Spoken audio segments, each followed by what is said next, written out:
Buenos días con ustedes todo. Mi nombre es Janet Medina Phoenix y este día share con ustedes el poder de la cruz, the power of the cross. Siguro este día sabe tú na mucha gente na mundo ta celebra Viernes Santo. Diba? Now, pregunta yo contigo. Cosa tu ta imagina y ta pensa kung ta mira tu na cross o na cruz? Cosa mensaje tu ta recorda por causa de cruz? Na Biblia, este ta habla na 1 Corinto capítulo 1 versículo 18. El mensaje acerca del muerte de Jesucristo na cruz locuras lang gayot para con aquellos quien hindi na camino de salvación. Pero kita, mga gente, quien ta experiencia el salvación del muerte eterna, sabe que ese mensaje del cruz amó el poder de Dios. El mensaje de cruz amó el poder de Dios. The message of the cross is the power of God. Si Jesús ta habla na Juan capítulo 14 versículo 6, Yo amo el camino para con Dios. Yo también amo el principio del verdad y yo amo el quien te dale vida con el mga gente. No hay ningunos quien ay puede llegar con el de mío Padre Celestial si hindi Él ay sigue conmigo. ¿Quién el camino para con Él? El palabra de Dios te habla. Si Jesucristo lang el cosa gane, el camino para con Dios. Na Roma 10:13, este te habla. Roma capítulo 10, versículo 13.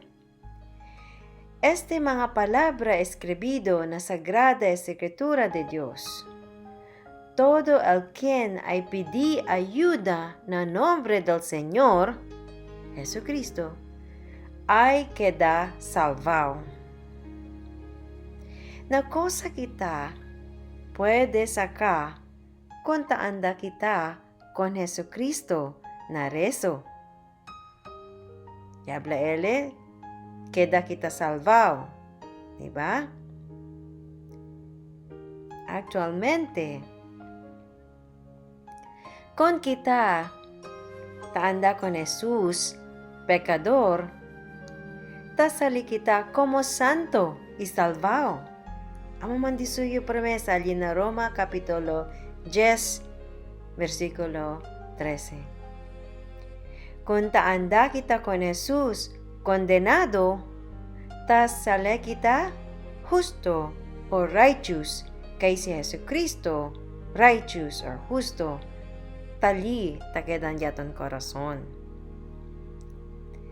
Kung anda kita con Jesús, enfermo, physical, espiritual, enfermedad, tasale kita curado. Que si Jesucristo, Él ay cura ka naton. Kung anda kita con Jesucristo, preocupado or worried, tasale kita tiene esperanza y tiene paz. Kung anda kita con Jesucristo, con miedo corazón, tasala kita lleno de fe. Kung kita anda con Jesucristo, bien mucho tristeza na corazón, tasala kita alegre, mucho alegría na corazón, que Él amo tadali ka nato na alegría. Kung anda kita con Jesucristo pobre, tasali kita rico, particularmente rico espiritual. Y amo también na mundo kung talama kita con Jesucristo, tapidi kita con Ele todo día guía, tapidi kita con Ele wisyo pakimodo bibidya tombia, dia Ele bendisi ka naton, Ele dali ka naton wisyo, giya ka naton, deselya ka naton ng mga tentasyon, dali ka naton todo akal bueno lang na para hace ka naton buen gente na mundo. Kung taanda kita con Jesus, tiene maldición, tasale kita bendecido. ¿Por qué man? Kay si Jesucristo man tadali ang mga blessings, ang bendisyon. Ele lang el di aton, Diyos. Ele lang gayot pwede salva ka naton, kay si Ele lang magat al camino con Diyos. No haya otro. Tadaliyo gracias con Diyos, kay di suyo amor ka naton, bien grande gayot. Yamanda Ele di suyo mismo anak si Jesucristo, muri na cross para salva ka naton. Este el día del salvación. Recibí tú con Jesucristo na di tuyo corazón, kung ay pa tu recibí con Ele, y Ele ay salva contigo. Dali tu con Ele el di tuyo dolor na di tuyo corazón, y di tuyo mga problema, y Ele ayuda contigo. Ta espera Ele contigo, llama con Ele, ahora mismo. Kung este el di tuyo decisión de tu corazón, repito tú este rezo conmigo.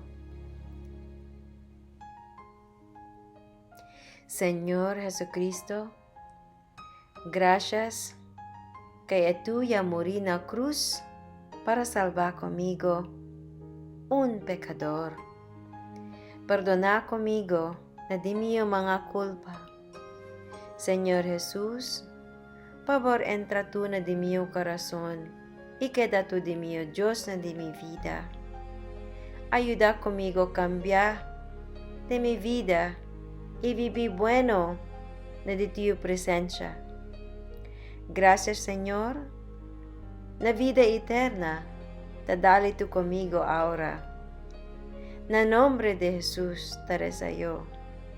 Amén. Kung ito ya reza ansina, congratulations! Felicidades!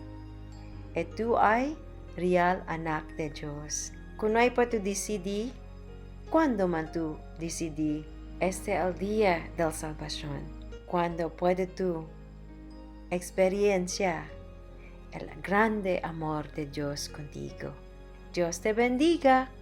Tiene cuidado.